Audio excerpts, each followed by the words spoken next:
बेटा स्टार्ट करते हैं मैट्रिसेस। अच्छा देखिए ये चैप्टर मतलब जिसे बोर्ड में जब तक एमसीक्यू नहीं होता था ना, इसे 6 मार्क्स का क्वेश्चन 3.4 से कंफर्म आता है। एक्सेप्ट मतलब 2020 का ऐसा ईयर था जिसपे इसे 4 नंबर का क्वेश्चन आता है, तो 6 मार्क्स का क्वेश्चन मैट्रिसेस से कंफर्म रहता है जो कि 3.4 से, ठीक है। लेकिन 1 या 2 मार्क्स वाले भी अगर आपका सब्जेक्टिव है ना, तो 1-2 मार्क्स वाले आपका 3.1 3.2 से पढ़ना जरूरी है, ठीक है। सबसे सिंपल चैप्टर क्लास 12 का यही है। स्टार्ट करते हैं। अब यहाँ पे मैट्रिसेस होता है क्या? मैट्रिसेस होता है आपका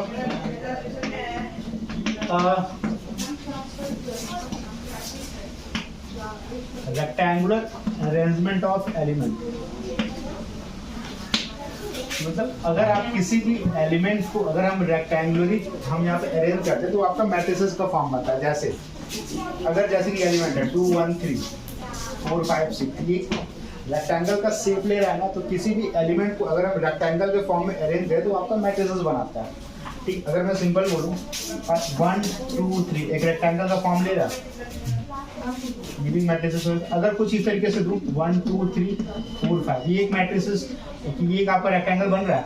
नहीं बन रहा है, नहीं बन रहा तो ये आपका मैट्रिसेस नहीं होएगा। अगर बोलूं ये 4 5 6 7, ये मैट्रिसेस है? नहीं है। 4 5 6 ये मैट्रिसेस है? हाँ। समझ में आएगा?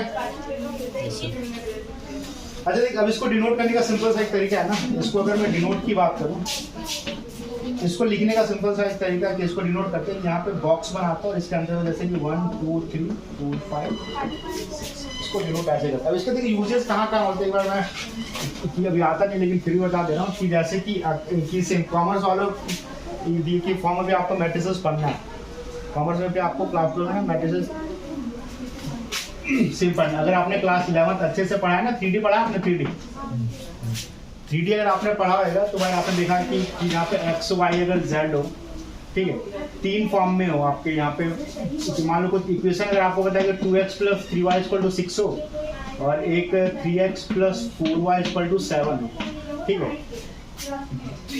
सिर्फ अगर 2 वेरिएबल हो तो सॉल्व कर लेते हैं। मान लो अगर कुछ इस तरीके से हो भाई 2x + 3y + 4z = 6, 3x + 4y + 7z = 7, ठीक है। अगर हमारा 3 वेरिएबल या उससे ज्यादा वेरिएबल आता तो वहाँ पे हम मैट्रिसेस की हेल्प से सॉल्व करते हैं, ठीक। अगर आप साइंस के स्टूडेंट तो हो नहीं तो बता के फायदा है नहीं, ठीक है। तो मतलब जितने भी सेम कॉम्प्लिकेटेड सिर्फ अगर कैलकुलेशन होते हैं सारे का सारा मैट्रिसेस की हेल्प से सॉल्व करते हैं। जैसे कि अगर आपने कि यहाँ पे किसी का कंप्यूटर साइंस है, CS है, तो भाई CS में जो भी बाइनरी ऑपरेशन वगैरह होता है सारा का सारा मैट्रिसेस की हम यहाँ से हेल्प से सॉल्व करते हैं, ठीक है भाई।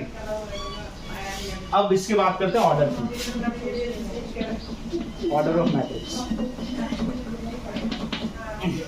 इसको लिखने का तरीका होता है ऑर्डर ऑफ मैट्रिक्स की, अगर मैं बात करूंगा तो रो इनको कॉलम, ठीक है। जैसे कि यहाँ पे देखते हैं, सबसे पहली चीज की भाई कि मतलब क्या ये मैट्रिक्स का फॉर्म कर रहा है, बिल्कुल फॉर्म कर रहा है, पता है आपको, ठीक है। कितने ऑर्डर का है तो देख, रो को मतलब यहाँ से काउंट करते हैं, लेफ्ट हैंड साइड से देखो, यहाँ से रो, यहाँ से ये रो हो जाएगा और ये वाला आएगा कॉलम। समझना कितने रो आपको दिख रहे हैं यहाँ पे?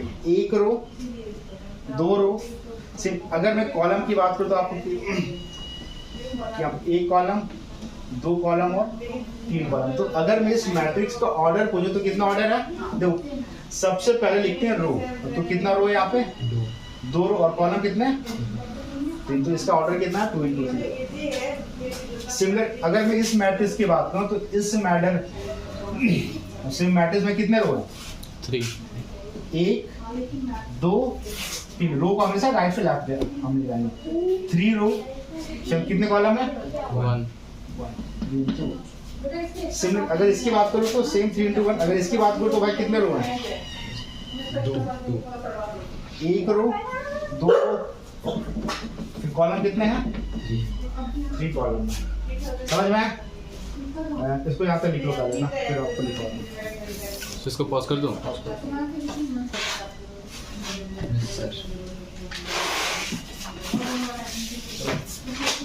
ऑर्डर से स्टार्ट करते हैं। तो अगर मैं यहाँ पे स्टार्ट कर दूँ, कर दे। अगर मैं यहाँ पे ऑर्डर ऑफ मैट्रिक्स की बात करूँगा, ठीक है, तो भाई ऑर्डर ऑफ मैट्रिक्स यहाँ पे पहले क्या होता है, रो इनटू कॉलम, ठीक है। जैसे कि मैट्रिक्स आपने देखा, अगर 2 3 4 5 हो तो ये कितने ऑर्डर का है बताओ, ये मौसम 2 ऑर्डर का है। कितना ऑर्डर का है बताओ, 2 इंटू 2 रो इंटू कॉलम। देखो कभी भी ऑर्डर ऑफ मैट्रिक्स की बात करूंगा तो रो और कॉलम को साथ बोलेंगे, पहले रो बोलेंगे फिर कॉलम, ठीक है। अगर ये पूछूं मौसम, आप बताओगे 2 3 4 -1 0, ये कितने ऑर्डर का है, 2 इंटू 3 सही है। हाँ। ये भाई, और ठीक, अब बात करते हैं इसके नंबर ऑफ एलिमेंट की। अगर मैं पूछूं भाई नंबर ऑफ एलिमेंट पहले वाले मैट्रिक्स में कितना है, क्या बोलोगे? 4।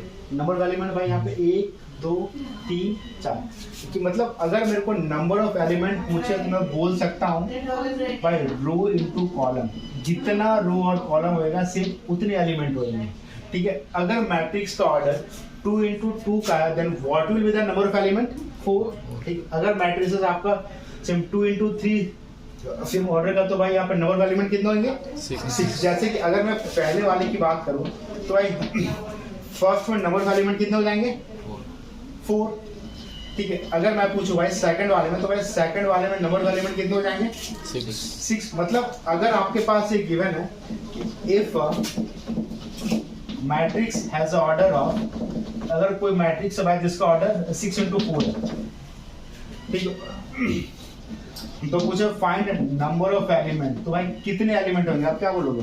24। सिंपल 24, मतलब भाई जितना ऑर्डर होगा उसको मल्टीप्लाई करोगे तो हमारे पास नंबर ऑफ एलिमेंट निकल जाएंगे। यहाँ तो कोई डाउट है, ठीक है। अब रिप्रेजेंटेशन,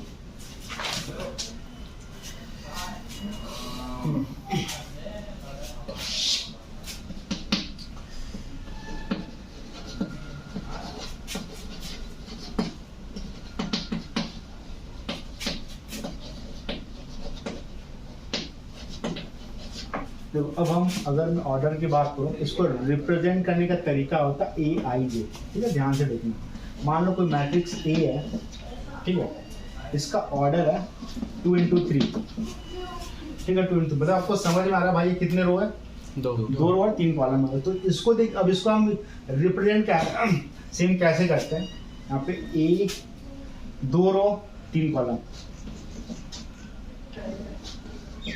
ठीक है।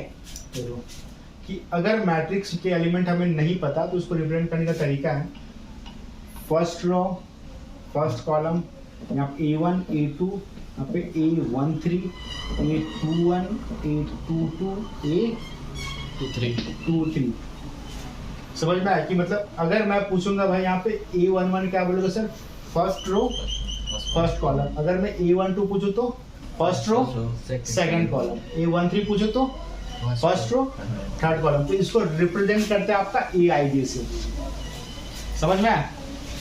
कि जैसे कि मान लो एक क्वेश्चन देखते हैं, आपके पास एक मैट्रिक्स है -2 3 4 -1 0 2 3 4 6, ठीक है। अगर मैं बोलूं भाई यहाँ पे A23 एलिमेंट कौन सा है, स्टॉप। अगर मैं पूछूं यहाँ पे A31 एलिमेंट कौन सा है, A32 कौन सा है, यहाँ पे A21 कौन सा है, ठीक है। अगर मैं पूछूं भाई यहाँ पे A23 एलिमेंट कौन सा है, तो कौन सा बताओ मौसम, A23, हाँ जी 2 3, देखो सेकंड रो थर्ड कॉलम, भाई सेकंड रो थर्ड कॉलम, तो क्या बोलोगे 2, तो मतलब मानस आप बताओगे C1 कौन सा है, 3 में देखो थर्ड रो फर्स्ट कॉलम 3। अगर पूछूं कि भाई सेम A32 मतलब आपका थर्ड रो सेकंड कॉलम, नाम क्या होता है आयुष ना, थर्ड रो सेकंड कॉलम कौन सा है, 4 थर्ड रो सेकंड कॉलम 4। अगर बोलूं A21 मतलब यहाँ पे सेकंड रो फर्स्ट कॉलम, तो कौन सा है, -1, हाँ जी -1, पक्का समझ में आ रहा है ना। जैसे कि एक और आपके पास -1 2 0 4 minus 6 3, 7 minus 2 4, 6 minus 2 1. आपको क्या है फाइंड, फर्स्ट में क्या है फाइंड ऑर्डर ऑफ मैट्रिक्स, आपको मैट्रिक्स का ऑर्डर बनाना है। सेकंड पूछ रहा है नंबर ऑफ एलिमेंट भाई कितने हैं। थर्ड पूछ रहा भाई फाइंड यहाँ पे A42, A24, A31, A12, A21 कर लोगे। सबसे पहला भाई माइनस यहाँ पे ऑर्डर ऑफ मैट्रिक्स कितना है 4 into 3 हाँ जी 4 into 3। Number of element 12 simple. अगर मैं यहाँ पे सिर्फ A42 एलिमेंट पूछो तो -2 माइनस सर पर माइनस टू 2 है उधर पे। तो कोई दिक्कत नहीं भाई, अच्छा समझ में आया। सेम A24 पूछो तो सर 4 तो है ही नहीं। 24 तो है ही नहीं। ठीक है तो समझ में आ गया ना, देख लो इसको पॉज कर दो। तो भाई हमने देखा मैट्रिसेस क्या होता है, उसके ऑर्डर क्या होता है, मॉडल को रिप्रेजेंट कैसे करते हैं। ठीक है यहाँ पे EIB के फॉर्म में रिप्रेजेंट करते हैं। यहाँ पे I आपका यहाँ पे डिनोट करता है रोज को और G डिनोट करता है कॉलम। ठीक है अब थोड़े बहुत क्वेश्चन कर लेते हैं जैसे कि अब यहाँ पे एक क्वेश्चन देखते हैं कि construct 2 into 2 matrix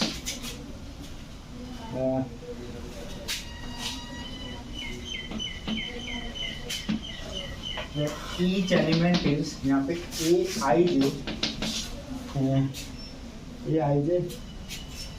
equal to I plus G। ठीक है मैट्रिक्स से देख आपको कंडीशन क्या कह रहा है भाई, आपको 2 into 2 का मैट्रिक्स से बनाना है। मैट्रिक्स का नाम क्या है सबसे पहले 2 into 2। ठीक और जो कह रहा है भाई जो भी आपका Aij होएगा वो यहाँ पे A सिर्फ I प्लस जी होएगा। मतलब भाई देख अगर 2 into 2 का मैट्रिक्स है मैं इसको बोल सकता हूँ यहाँ पे A11, यहाँ पे A12, A21, A22 बोल सकता हूँ। ठीक है तो देख साथ में मेरे को कंडीशन गिवन है यहाँ पे देखिए यहाँ पे जो Aij है वो यहाँ पे I प्लस J होएगा। ठीक है मतलब अगर मैं यहाँ पे A11 मैट्रिक्स की बात करूँ भाई कितना था 1 + 1 2 फर्स्ट रो फर्स्ट कॉलम का एलिमेंट मिल गया। सिमिलर अगर मैं A12 निकालूं तो कोई दिक्कत, अगर मैं यहाँ पे A21 निकालूं तो ठीक है मतलब अगर मैं यहाँ A22 निकालूं तो जो हमारा मैट्रिक्स A होएगा भाई कि यहाँ पे एलिमेंट कौन कौन से होंगे 2 3 3 4। कोई दिक्कत समझ में आया। तो हम यहाँ एक क्वेश्चन और कर लेते हैं क्या रहा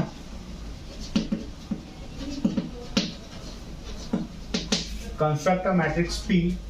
ठीक है यहाँ पे कंडीशन गिवन है कि यहाँ पे Aij जो इसका जो ऑर्डर है 3 into 2 का है। ठीक है और साथ में हमें कंडीशन गिवन है कि Aij will be equal to mod of 2I minus 3j। ठीक है अच्छा देख अगर आपको मॉड के बारे में पता हो ना ठीक है तो भाई कि अगर कोई सा भी नंबर अगर मॉड के अंदर वो सिर्फ नेगेटिव हो तो बाहर निकलते क्या हो जाता है पॉजिटिव। ठीक है आपको एक कंडीशन गिवन है तो अगर तो और मेरे को साथ में गिवन है भाई यहाँ पे कि ऑर्डर कितने का 2 into 3 2 रो 3 कॉलम बना लोगे भाई 3 into 2 हाँ जी भाई अच्छा 3 into 2 है ना 3 रो है ना यहाँ पे A11 3 रो 2 कॉलम 3 रो है ना। ठीक है A21 A22 A31 A32 ठीक है 3 रो 2 कॉलम सही है। और मेरे को कंडीशन गिवन क्या है कि यहाँ पे Aij equal to 2I minus 3j Aij equal to mod of 2I minus 3j।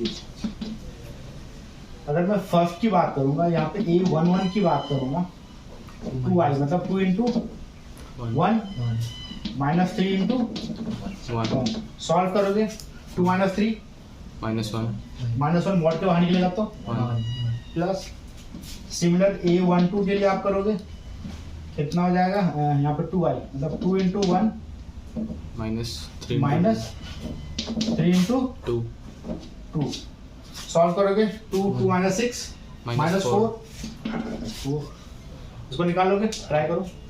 चलो मैं बस आपको कॉन्सेप्ट कराऊंगा, ठीक है।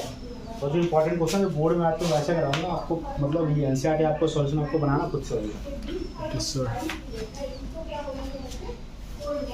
मतलब जहाँ पर डाउट है वो तो मैं कराऊंगा ही कराऊंगा, लेकिन हाँ जैसे एक और क्वेश्चन देखते हैं। कंस्ट्रक्ट मैट्रिक्स ए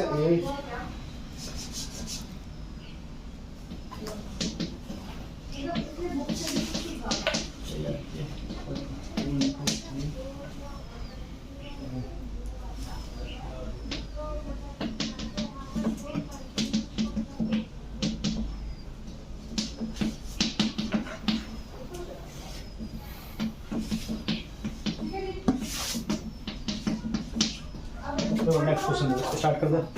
हाँ कर दें। अच्छा देख कि नेक्स्ट क्वेश्चन कर रहा है भाई, कंस्ट्रक्ट अ मैट्रिक्स जहाँ पे ए आई जे जिसका ऑर्डर 2 into 3 है, ठीक है। जहाँ पे आपको कंडीशन गिवन है कि ए आई जे विल बी इक्वल टू यहाँ पे आई प्लस जे कब, जब आई और जे आपस में इक्वल होंगे, ठीक है। और आई माइनस जे करना है कब, जब आई और जे आपस में इक्वल नहीं होंगे, ठीक है। सबसे पहले भाई मैट्रिक्स बनाते हैं कोई सा, यहाँ पे ए मैट्रिक्स है, ये मैट्रिक्स है, इसका ऑर्डर कितना भाई 2 into 3 मतलब 2 रो 3 column, A11 A12 A13 A21 A22 A22 यही है।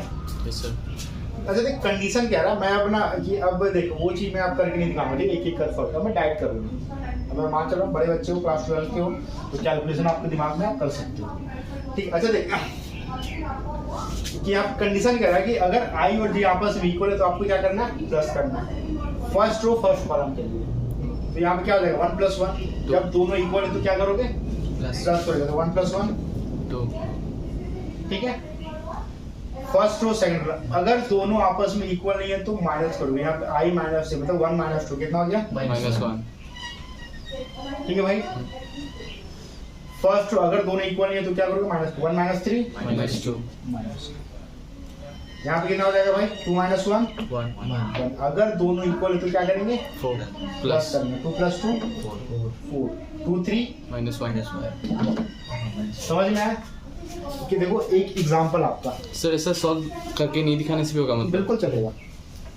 अरे 1-2 नंबर में आता है ये सब यार, क्या नहीं होता अपना। देखो एक एग्जांपल मतलब इसको लिखने के बाद ना एक एग्जांपल नंबर 3 बढ़िया क्वेश्चन है, थोड़ा सा आपको कैलकुलेशन में टाइम लगेगा। देखो इतना सिंपल कैलकुलेशन देगा नहीं तो बहुत अच्छी किस्मत हो तो मिल जाएगा आपको। एग्जांपल नंबर 3 देखो, जैसे बुक का कह रहा है कि भाई construct 3 into 2 matrix whose element are given by यहाँ पे ए आई जे 1/2 और फिर यहाँ पे i - 3j 60 मॉड। आपको यहाँ पे कैलकुलेट करना पड़ेगा, ठीक है। जैसे सिंपल कैलकुलेशन तो आप कर सकते हैं, ठीक है। जहाँ आपको कैलकुलेशन की जरूरत पड़ेगी तो आपको करना पड़ेगा, ठीक। अगर आपकी कैलकुलेशन ज़्यादा स्ट्रॉन्ग है तो डायरेक्टली कर सकते हो। समझ में एग्जाम्पल 3 करना चाहोगे करो एक बार। सर रफ में कर सकते हैं ना, मतलब अगर एग्जाम में आए तो ऐसे रफ में बना के सीधा डायरेक्ट आंसर लिखने से हो जाएगा? नहीं रफ में नहीं है, अगर बनाओ तो ये बना देना, रफ में मत बनाना, सामने ही बनाना, ठीक है। अगर बनाइए तो सामने। एग्जाम्पल 3 बार पढ़ के दिखाओ, एग्जाम्पल 3 सही लिख लेते हैं। इसको लिख लो फिर एग्जाम्पल 3 करो। यहाँ पे if matrix has 4 element then